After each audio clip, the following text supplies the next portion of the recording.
Hi friends, welcome to Arya career academy. आज हम लोग 11 फरवरी का सेकेंड शिफ्ट का क्वेश्चन देखेंगे। और अगर अभी तक आप मेरे चैनल से नहीं जुड़े हैं तो चैनल से जुड़ जाइए, चैनल को सब्सक्राइब कर लीजिए और बेल आइकन दबाना नहीं भूलिए ताकि कोई भी नोटिफिकेशन अपडेट हो तो आपको वीडियो मिलता रहे। चलिए देखिए, यहाँ पर नीचे डिस्क्रिप्शन में आपको एग्जाम एंड रिजल्ट का वेबसाइट का लिंक दिया होगा। यहाँ पर आपको कुछ नहीं करना है, एक कोड का इस्तेमाल करना है। वो कोड है NTPC 2021। और अगर इस कोड को आप लोग इस्तेमाल करते हैं तो 249 के जगह 199 में आपको 40 सेट मिलेगा। और इसका लेवल थोड़ा सा हाई होगा, इसको प्रैक्टिस जरूर करके जाइएगा।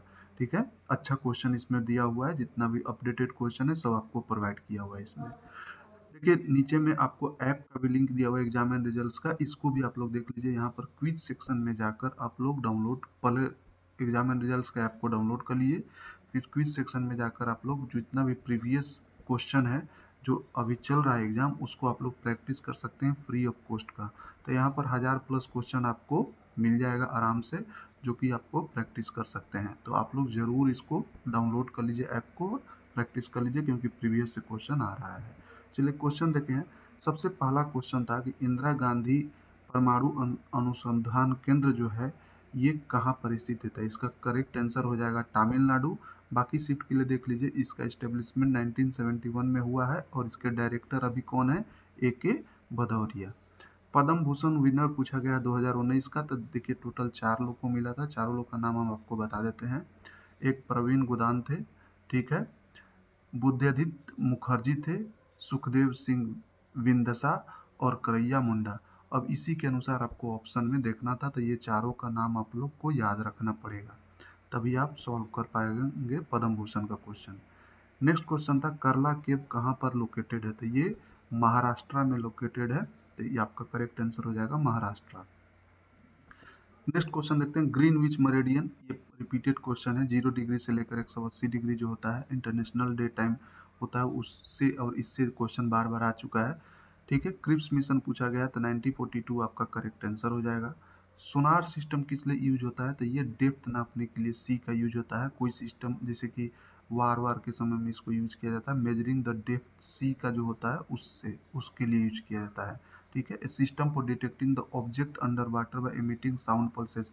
तो डेप्थ के लिए या फिर कोई ऑब्जेक्ट समुद्र के जस्ट नीचे है, तो जैसे आप सोनार का ये करोगे ना तो वो रिफ्लेक्ट करता है, तो इसके लिए भी कोई ऑब्जेक्ट यदि सतह पर है तो उसके लिए भी इसको मेजर करने का तरीका है। अगर अभी तक आप लाइक नहीं किए हैं तो लाइक जरूर कर दीजिए और सब्सक्राइब जरूर कर दीजिए चैनल को। एटलीस्ट जितना लोग देख रहे हैं वो लोग तो लाइक जरूर कर दीजिए। नेक्स्ट था कि कॉन्स्टिट्यूएंट असेंबली का वाइस चेयरमैन कौन था। कुछ लोग बोले थे चेयरमैन, कुछ लोग बोले थे वाइस चेयरमैन। तो एग्जैक्ट क्वेश्चन आप लोग बताइएगा। इस तरह कॉन्स्टिट्यूएंट असेंबली से जो भी रिलेटेड हम आपको यहाँ पर प्रोवाइड करा देते हैं। फर्स्ट मीटिंग कॉन्स्टिट्यूएंट असेंबली का हुआ था न्यू दिल्ली में, उसका डेट था 9 दिसंबर 1946 को।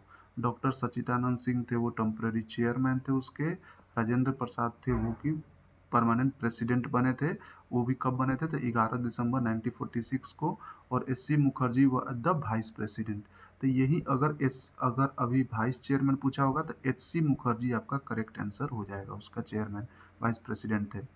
कोबाल क्या है ये पूछा गया, तो कोबाल का वो उसमें फुल फॉर्म पूछा जाता है, मगर इसमें पूछा कोबाल है क्या, तो ये एक प्रोग्रामिंग लैंग्वेज है। फुल फॉर्म होता है कॉमन बिजनेस ओरिएंटेड लैंग्वेज। ये भी 2-3 बार पूछ लिया गया है फुल फॉर्म भी, तो इसको भी आप लोग देख लीजिएगा। नेक्स्ट क्वेश्चन था कि कौन सा ऐसा राज्य है जिसके 5 डिप्टी चीफ मिनिस्टर हैं, तो उसका करेक्ट आंसर हो जाएगा आंध्र प्रदेश। इकलौता ऐसा राज्य जिसके 5 डिप्टी CM हैं। नेक्स्ट था कि गोल्डन फाइबर किससे रिलेटेड है, तो जूट से रिलेटेड है। मुस्लिम लीग के बारे में पूछा गया है, ये भी क्वेश्चन रिपीटेड है। 1906 में मुस्लिम लीग का फॉर्मेशन हुआ था। गैस्ट्रिक जूस किससे रिलेटेड है, तो ये स्टमक के मतलब पेट के अंदर बनता है, तो ये ग्लैंड जो होता है गैस्ट्रिक जूस स्टमक के अंदर बनता है, ये आप लोग को ध्यान रखना पड़ेगा। Which is not a part of your ना, 4 ऑप्शन के अनुसार इसको देखना था। और ये क्वेश्चन इस टाइप का क्वेश्चन हर दूसरे दिन पूछता है कि कौन यूएनए का पार्ट नहीं है, तो बार बार बोले हैं कि आप लोग एक बार इसको प्रैक्टिस कर लीजिए। क्वेश्चन नंबर 14 देखते हैं, पहली बार ब्रिटिश मतलब अपने हाथ में पावर कब लिया था, तो 1857 की लड़ाई के बाद ब्रिटिश के क्वीन के हाथ में पूरा पावर चला गया था, तो 1857 होगा या फिर 1858 भी आंसर हो सकता है ऑप्शन के अनुसार। रत्नावली के राइटर पूछा गया, तो रत्नावली का राइटर हर्षवर्धन जो थे, हर्षा थे। करेक्ट आंसर आपको हर्षा होगा। रत्नावली एक मतलब कि आप एक ड्रामा है किसके ऊपर, तो उद्यान एक राजा थे उनके ऊपर लिखा गया है। बजट का आर्टिकल पूछा है, तो बजट का आर्टिकल होता है 112, जो कि आपको डायरेक्ट पूछा गया है कि बजट का आर्टिकल क्या था, तो 112 करेक्ट आंसर हो जाएगा।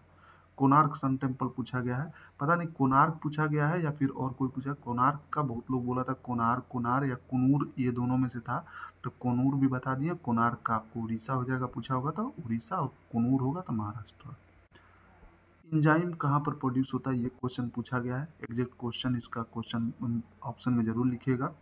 कांग्रेस पावर में कब आया था, ये भी शायद क्वेश्चन पूछा गया है, तो ये आप लोग को पता होगा, एग्जैक्ट क्वेश्चन लिखिएगा। यूएन हाई कमीशन डे कब सेलिब्रेट होता है, ये क्वेश्चन आया था, इसका भी कमेंट सेक्शन में आप लोग बताइएगा। और कुरनूल केव के बारे में पूछा था, जिसका आंध्र प्रदेश करेक्ट आंसर हो जाएगा।